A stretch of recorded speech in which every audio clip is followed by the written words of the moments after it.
Microsoft ने एक ऐसा एआई टूल बना दिया है जो कि डॉक्टर्स से 85% की एक्यूरेसी के साथ मेडिकल केसेस जो है वो डायग्नोस करने की क्षमता रखता है। अब इससे क्या जो फ्यूचर ऑफ डॉक्टर्स है वो इंडेंजर्ड है? क्या एआई रिप्लेस कर देगा सारे के सारे फ्यूचर डॉक्टर्स को एंड डॉक्टरी एक पेशे की तरह, एक प्रोफेशन की तरह आगे एग्जिस्ट नहीं कर पाएगा? क्या है ये पूरी डिबेट? आइए जानते हैं इस सेशन में। तो नमस्कार दोस्तों, आप सभी का बहुत बहुत स्वागत है लेट्स क्रैक यूपीएससी सीएससी पे।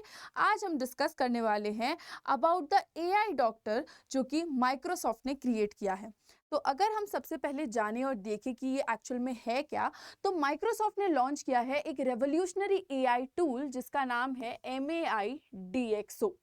अगर हम इसके फुल फॉर्म को जानें तो it stands for Microsoft AI diagnostic orchestrator. ये आपका माइक्रोसॉफ्ट एआई हेल्थ यूनिट द्वारा बनाया गया है which was led by Mustafa Suleyman who is also the co-founder of DeepMind. इसका पर्पस था मेडिसिन के इश्यूज को रिजॉल्व करना, जिससे जो कॉम्प्लेक्स डायग्नोस्टिक चैलेंजेस आते हैं वो रिजॉल्व हो पाए। बिकॉज जब केसेस मेजरली दिखाए गए तब देखा गया कि एआई की accuracy with respect to the real doctors वो काफ़ी हाई थी। इनफैक्ट डॉक्टर सिर्फ 20% केसेस का डायग्नोसिस एक करेक्ट तरीके से कर पाए, जबकि एआई में ये परसेंटेज अप टू 85% एग्जिस्ट करता था। तो उसी पर्सपेक्टिव से ये एक बहुत ही उम्दा तरीके का टूल के जैसे सामने आया, जो कि बेसिकली डिप्लॉय करता है 5 एआई डॉक्टर्स को जो कि डिफरेंट डिफरेंट रोल्स अज्यूम करते हैं।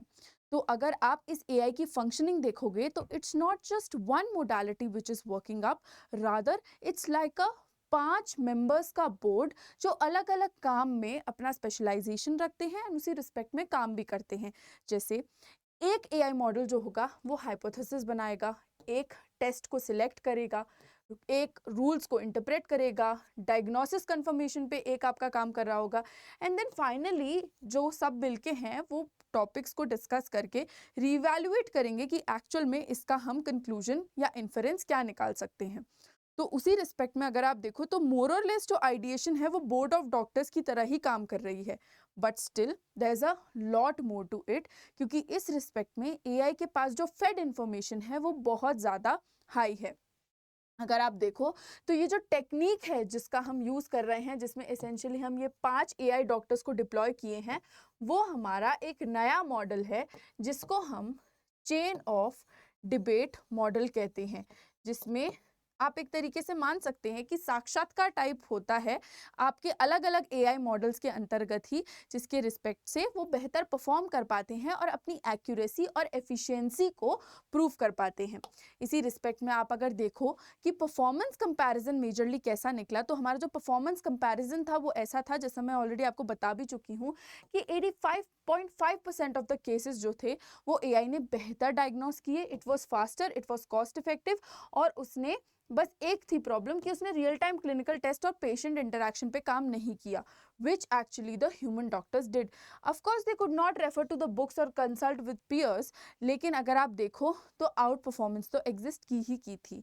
तो अगर हम देखें कि इंडिविजुअली किसी का भी एग्जिस्ट करना ठीक रहेगा, तो शायद ये पॉइंट कहना गलत होगा।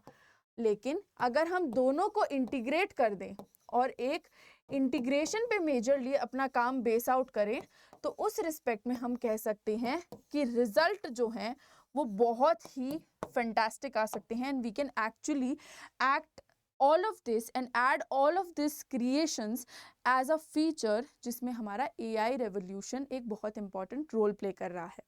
अगर आप देखो तो हमारा जो एआई है जो कि इस पर्सपेक्टिव में काम कर रहा है, it was trained with 304 complex medical case study.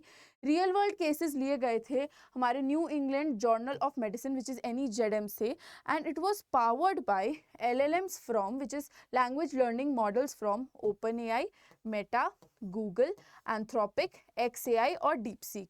इन सारे मॉडल से बेसिकली जितनी भी इंफॉर्मेशन थी वो एक्सट्रैक्ट आउट की गई थी एंड मेजरली ट्रेन किया गया था हमारे इस एआई को। एंड उसी रिस्पेक्ट में अगर हम देखें तो काफ़ी सारे यहाँ पे प्रॉब्लम्स भी एग्जिस्ट करते हैं। कैसे कि क्या एआई डायग्नोस कर सकता है बेटर ह्यूमन से? क्या हमको अभी भी डॉक्टर्स की ज़रूरत है? क्या एआई रिप्लेस कर देगा डॉक्टर्स को?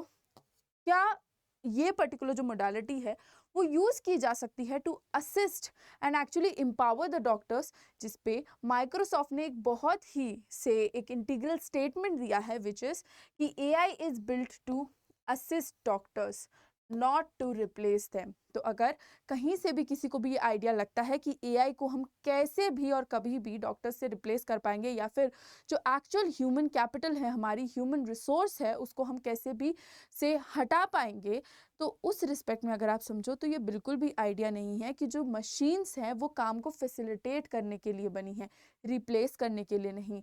वी एज से humans exist as an ecosystem, and उस इकोसिस्टम में बहुत इंपॉर्टेंट है इंटरैक्शन।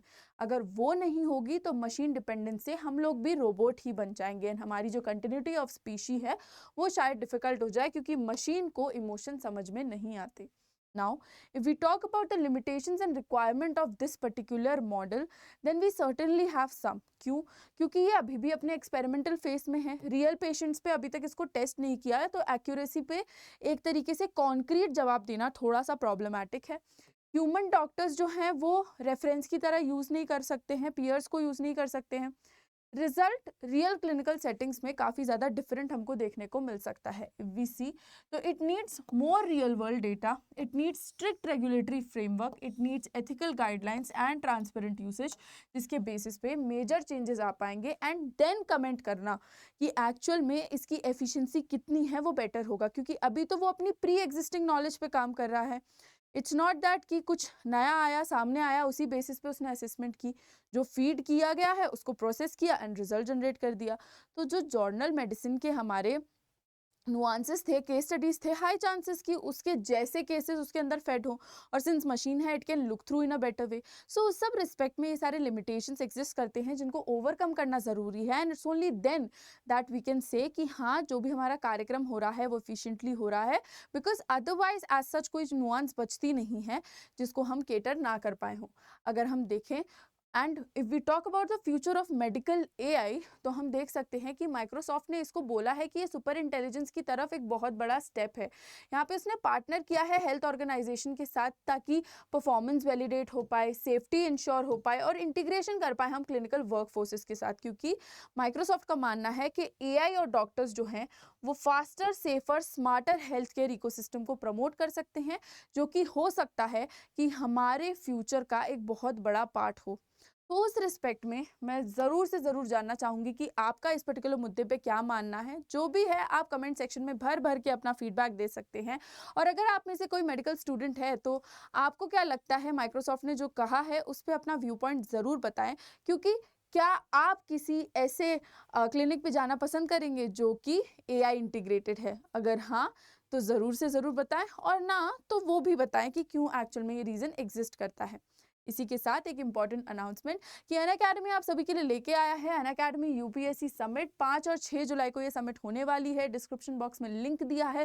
कई सारे जो है हमारे बेहतरीन बेहतरीन मेहमान आने वाले हैं, तो उनके द्वारा स्ट्रैटेजी जानने के लिए, अपने से टेस्ट प्रेप को अच्छा करने के लिए आप क्या क्या कर सकते हैं, उस सब को जानने के लिए आप जुड़ सकते हैं हमारे प्लेटफॉर्म के साथ। उसी के साथ अगर आपको अपनी तैयारी फाउंडेशन लेवल से स्टार्ट करनी है, तो हमारा GS plus CSAT plus optional का कोर्स आपको मिल रहा है 32,999 की प्राइसिंग पे। तो अभी के अभी आप हमको ज्वाइन कीजिए, and while you are buying the course make sure that you use the code NST live, जिसके बाद आपको मैक्सिमम डिस्काउंट्स अवेल हो पाएंगे। एंड अगर आपको फिर भी कोई हेल्प चाहिए, कोई क्लैरिटी चाहिए, तो उसके लिए आप जुड़ सकते हैं मेरे टेलीग्राम कम्युनिटी में, जिसका QR कोड ये है, इसको स्कैन कीजिए और जुड़ जाइए मेरे साथ, यानी कि नंदिनी मैम अनअकैडमी के साथ। सो आज के लिए तो बस इतना ही। हम फिर मिलेंगे इसी चैनल पे 8:30 बजे। तो स्टैटिक कंटेंट के साथ मिलते ही हैं, बट करंट कंटेंट के साथ भी आपको इसी चैनल पे बने रहना पड़ेगा। So yes, with this is me Nandini signing off for the day. जय हिंद।